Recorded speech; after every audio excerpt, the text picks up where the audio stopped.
Ara, today we formally recognise Palestine as a state. We recognise that Palestine is a state like any other, and we recognise that it belongs amongst the family of nations. Ireland's often said to be Palestine's strongest European supporter, owing to our shared colonial experience. The people of Ireland have long recognised Palestine, and it is good that the government has finally caught up with the Irish people on this.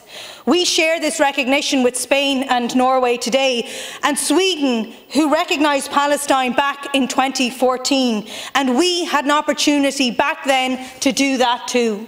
Sinn Féin's motion was accepted by the Dáil 10 years ago, which would have paved the way for this. However, the government sat on its hands. Now, I want to pay tribute to those in the gallery here today and to all those who've been part of grassroots movements which have helped us to get to this point. People who've been active for years and in many cases decades. And of course, Minister, the many Palestinians who have spoken truth to power time and time again to make their voices heard in a world that simply refuses to listen. And as the late Palestinian poet Professor Rifat al-Hariri wrote just days before he was killed by an Israeli airstrike in December, "If I must die, let it bring hope, let it be a tale."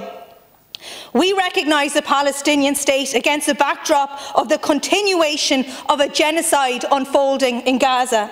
The loss of over 34,000 lives, over 11,000 people missing, presumed dead, over 77,000 wounded, many with life-changing injuries.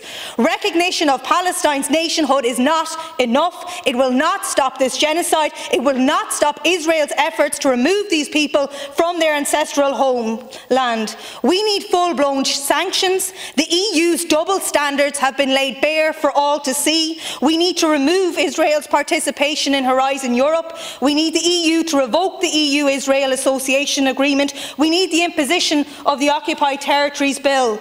Minister, we have a responsibility as Irish people to shout stop. We have to put our heads above the parapet and do everything that we can to stop this genocide.